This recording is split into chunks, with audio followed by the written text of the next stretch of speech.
This year, we're managing to get a little bit of a glimpse as to what strategy McFarlane has come up with to circumvent the WB weapons ban. But is it coming at the expense of paying a premium to get some of these accessories? At New York Comic Con this year, it was unveiled that we're getting a Joker set from the 2019 Joaquin Phoenix movie, which is technically an R-rated property.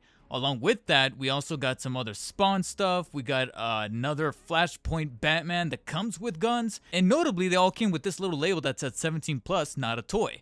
Now, that label is more or less in our hands because we've now gotten a McFarlane Toy Store exclusive, which also managed to become a Walmart Con exclusive, so I don't know how exactly that managed to be, but it was only available online and for a limited time. And that's going to be the Batman vs. Superman Batman 2-pack, if you want to call it that, the collector's edition, which also happens to be included in the collector's edition wave via the little labeling here, as well as the lenticular look to some of the labeling as far as the collector's edition with the reflective pattern, the way that the box feels, the gold label in the corner, all of these nice little accents and brandishes that make it feel very premium, very quality, and very exclusive.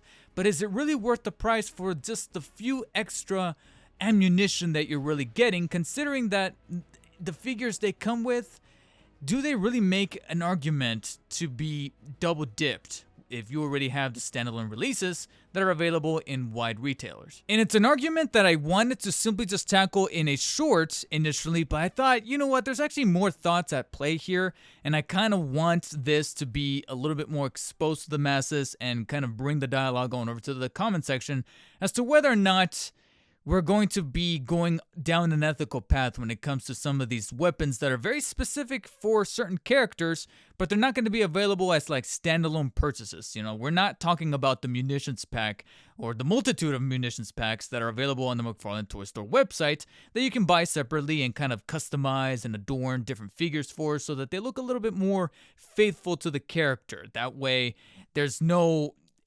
impedance on the ban, but at the same time, you know, everybody can have their cake and eat it too.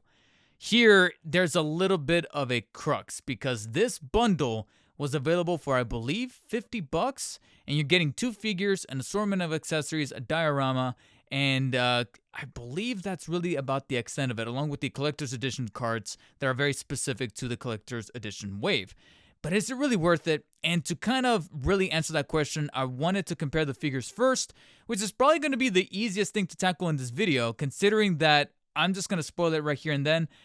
There really are the identical same exact figures as the standalone releases. To first exemplify this, we got the Nightmare Batman right here, and you could visually see it straight from the get-go. They're identical. I was thinking that maybe there were going to be some paint applications, some aesthetical differences, something just noticeably different. And frankly, it just boils down to the most obvious one, which is going to be the head sculpt, in which this case, we don't have any of the likeness to Ben Affleck, or lack thereof. We don't have an exposed mouth plate, no eyes, no nothing. We technically still have a little bit of a cowl, which I think now, if you look a little closely, has a little bit of a dirt kind of hue tint to it. If you look a little closely, it doesn't look like it's just straightforward black. They managed to, I almost want to say the word bourbon. It's got like a bourbon-esque kind of hue to the, it's still technically black, but from certain angles, it does look like there's a little bit of a brownish, maroonish kind of tint to it to make it look like it's probably been dirtied up, which would then be a very good complementary factor to now the goggles being molded and sculpted and glued on to the head sculpt itself.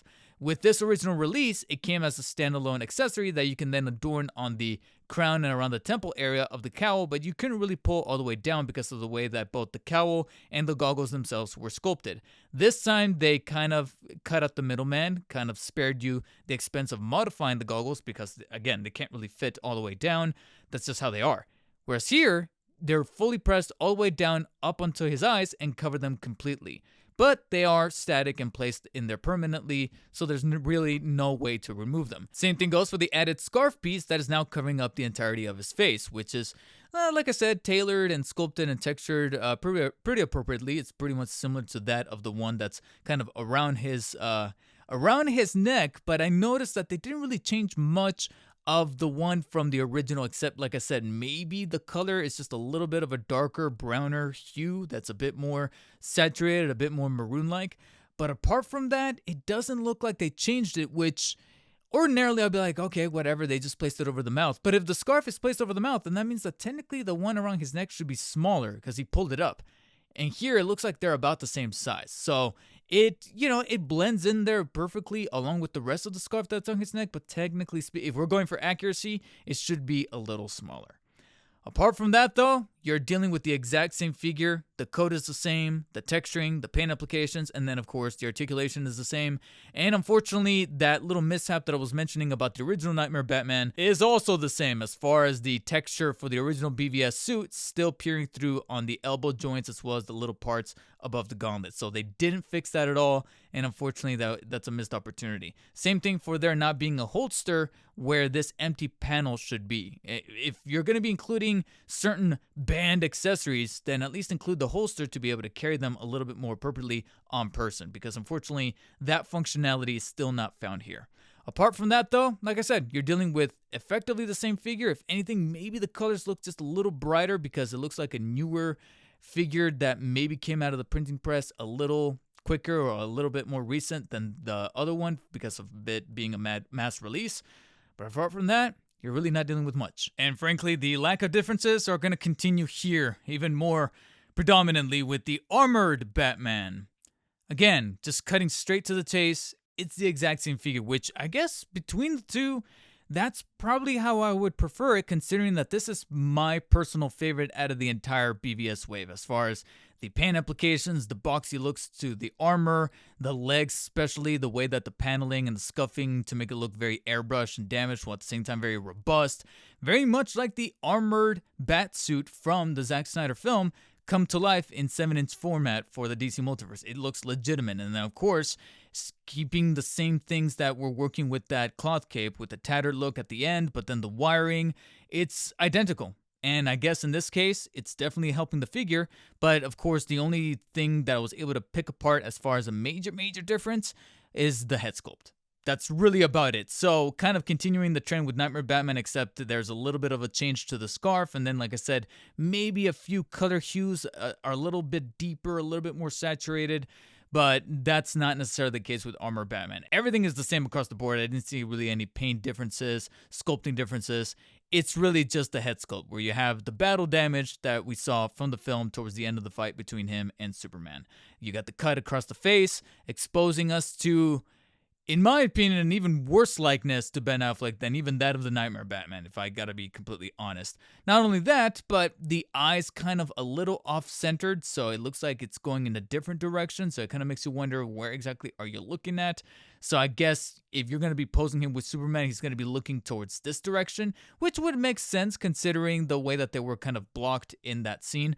But apart from that, the paint applications for the face there, I can see it a little bit with the mouth as far as the Affleck likeness, but not much else can really be done as far as the splotchiness of the eye and the eyebrow and stuff like that. So if this was doing anything to maybe create a scene for you, then have at it. But apart from that, the difference is so negligible that you really are best off with the standalone release. Like I said, there's really not much else that I can really comment on apart from the fact that the articulation is still pretty solid. He's still dealing with the same amount of accessories as far as the static stuff with the alternate hands. But apart from that, that's it. So moving on. And I guess while we're on the subject of moving through things rather quickly, here's the diorama piece. Of course, it's designed to make it look like it's rubble. Pretty decent texturing and paint applications, but pretty hollowed out as well. As you can see right there, an awful lot of negative space. So it's pretty light, pretty, for lack of a better term, cheap kind of feeling. But of course, it's just meant to be the base for the entire set, which on the one hand is like, okay, kind of neat so that you can kind of display them in a very showy way. And you definitely have the pegs right there to at least assist you with that. But at the same time, this also meant that they completely cut out the black bases. There's no black bases inside of the box. The only other thing that you get besides the obvious, which is probably the reason that you would get this set in the first place, is going to be the collector's edition cards, which of course have the nice little lenticular look to the reflective coat of paint on the lettering. And then, of course, on the back, you got descriptions as well as portraits of the versions of Batman, etc. But I really still think that for something that is touted as collector's edition, it should come with the black bases, even with the diorama piece right here. I really don't think that one should sacrifice the other, honestly. You're still getting the cards. I don't imagine that the circular bases cost that much to produce. I still think that they should throw them in there. So, now let's talk about those accessories, which is arguably the case that you would make for yourself picking this guy up, especially in the aftermarket, considering that some of these weapons will only be available through this bundle, and that's why it's a little bit of a discussion to have as to whether or not this is actually worth it, and if this is kind of ethical on McFarlane's part, because it is a little shady in certain regards, and you'll see what I mean exactly. Because Armored Batman still comes with the alternate hands, but there's no binoculars for Nightmare Batman. Sure, the goggles, you can make the argument that the goggles are now on his face, so they didn't have to include them separately. But the binoculars, maybe alternate hands, as I was making the case for the original Nightmare review, alternate hands where he's got fist hands or just something differently.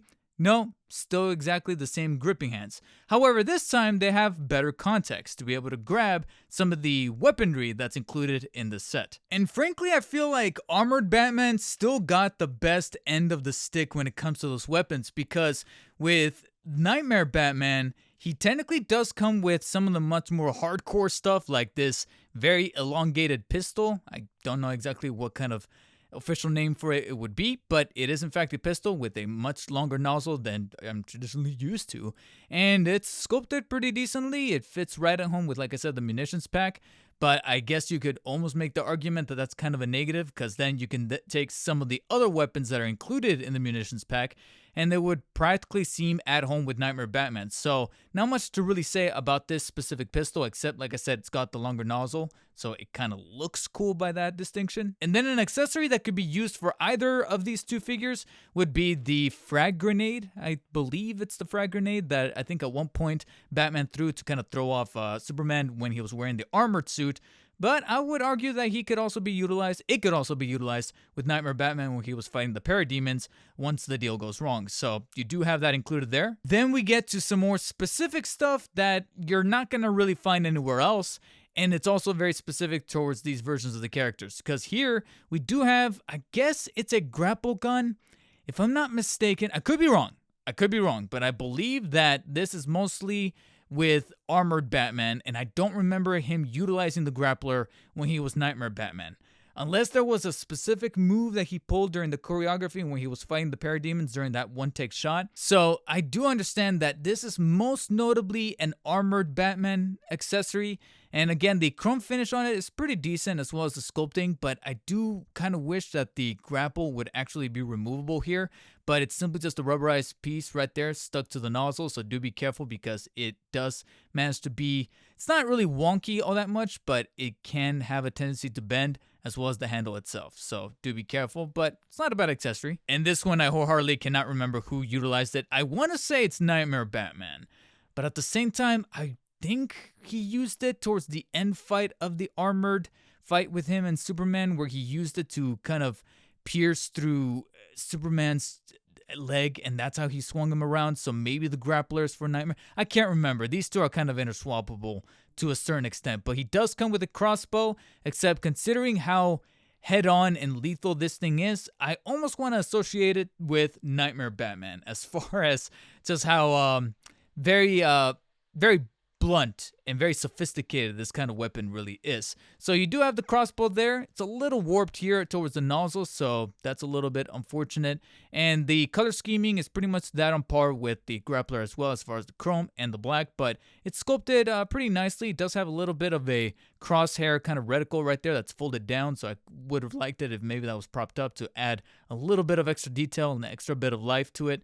But apart from that, it's serviceable. It does the job. These next two, though, are pretty badass and much more specific than before. This one for sure goes towards Armored Batman, which is of course the grenade launcher that he utilizes to release those kryptonite gas grenades to be able to incapacitate, I can't say the word, incapacitate Superman and mitigate his powers. So this is most definitely that smoke grenade gun, and overall, it's really robust. I wish it came with some added paint decals as far as maybe chrome, a couple of digits here and there, etc. But in terms of sculpting and actually feeling like a very tactile, very sturdy piece, it's actually rather nice, especially towards the back right here where you have this thing. I can't remember what it's called, but it's the thing to avoid a little bit of the recoil when pressed up against the shoulder. Of course, the handle, the trigger, and then this bottom part right here where he gets to load up the canisters. It's pretty nice. It's pretty, like I said, robust, feels really good in hand. It's cool to decorate either this Batman or maybe later on where he's sporting just his regular suit, the standard BVS, and it fits right at home with either incarnation of the character. And another accessory that feels at home with a version of the character, of course, the one that just does not give a shit, it's going to be Nightmare Batman with this just straightforward rifle, which is designed to release pieces of lead from the nozzle into a human body lethally. There's no ifs or buts about it. You got a rifle right here. Now, I know what you're going to say. We're missing a very key ingredient of this rifle, which is going to be that Joker card. That's very unfortunate. That's a humongously missed opportunity on McFarlane's part. But you can see right here that they tried to make do with a little bit of the gaff tape here at the front, the chrome bits right here towards the back. Apart from that, though, it's just a straightforward black rubberized piece, sculpted pretty decently, but again, much like the grenade launcher right here, it's missing quite an awful lot of detail that I would have appreciated here in the middle part, but I do like that it does have a scope here at the top, and of course, there's no mistaking that this is fit for Nightmare Batman, and it's pretty much what he utilizes when he kind of comes out of the bunker at the beginning of the Nightmare sequence, or when he gathers the team at the end of the Justice League Zack Snyder cut. So, pretty cool that this is included, and if I was to make an argument, I would say that this is probably the biggest, most obvious piece as to why this thing got released not only with the 17+ label, but also as a McFarlane Toy Store exclusive that miraculously managed to be picked up by Walmart for their Walmart Con sort of like expo type thing that they released online. I gotta be honest, the argument is still a little weak as to whether or not this was really worth it. Now, for $50 each figure, what is it? $22, so you know, it's kind of bloating it to about $25 a pop, but you do get the diorama piece and then quite an awful lot of accessories, still the added hands, but I would have appreciated maybe some extra hands for Nightmare Batman. That's practically about it. Nothing too grand, nothing too huge. And again, I still feel a little puzzled as to why they couldn't throw in the circular bases apart from just the diorama piece, because frankly, it's a little problematic to get either of these to really stand on simply just one peg. Maybe if it came with 4 pegs instead of just 2, it would have been a bit more stable on said diorama piece, because right now it's not really doing too many wonders. I'd rather just have them be flat on the surface. But when you get them up here, it does look a little bit showy. When you dress them up with some of the accessories, they do look much more fit in with their universe counterparts, but is it really absolutely needed for your collection? Unless you're going to keep them in box and you're an in-box collector to really create some kind of showy shrine up in your collection den of some kind with all of your McFarlanes in one specific place, and now you're kind of starting the first steps of developing a Snyderverse kind of section for your collection, and this is going to be one of those pieces that's going to stay in box, sure. But if you're just simply just trying to check box, having an armored Batman, having a Nightmare Batman, the singular releases will do just fine. With that distinction out of the way, I do think that it's a little bogus that some of these very specific accessories, most notably the rifle with the gaff tape as well as the grenade launcher, are locked behind this sort of exclusivity, because we really do wish that we would have some of these figures, and we're not necessarily, or at least me personally, not necessarily ruling out the possibility of there being a platinum chase for either of these.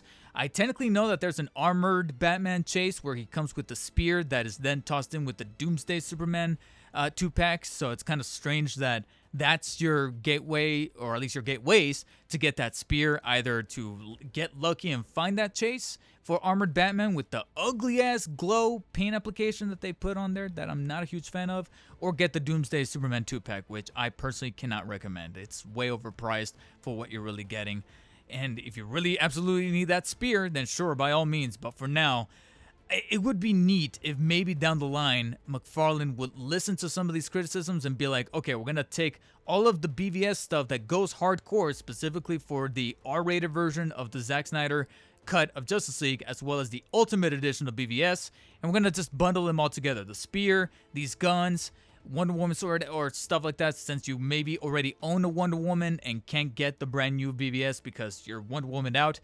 That would be awesome. But at the same time, that would be way too cost effective for the customer, and as a business, it's tough to really believe that McFarlane's gonna do that. But I'm hoping that videos like this provide that discussion, provide that dialogue, gets the comment section going, not just for this video, but maybe I'll see someone mention this as well on Reddit, on the McFarlane Facebook group, because yeah, unless you have like a 3D printer at home, there's no other way to really get this specific grenade launcher or that rifle. Maybe the crossbow, maybe the grenade, the frag grenade over there, and most definitely this pistol. Like I said, it doesn't really look all that much different than what you get from some of the munitions packs. But some of these other specific ones, unless someone is willing to part with them and sell them piecemeal online, it's gonna be a while before you find them again, especially since this whole thing managed to sell out in record time on both Walmart and McFarlane. So good luck to you. So let's get that dialogue going. Go down to the comment section. Let me know, do you think that they should keep this practice going, or should they take that kind of idea that I just spitballed as far as taking very property-centric munitions packs? So not just the random munitions pack like they've been doing up until this point with like 3 iterations, but rather like a very BVS specific munitions pack, or a very Justice League specific munitions pack, or something that's R-rated, that's built within DC, like a Watchmen munitions pack. But of course, kind of straying away from those names to avoid trademark, to avoid kind of, like I said, breaking that agreement they made with WB as far as the band is concerned,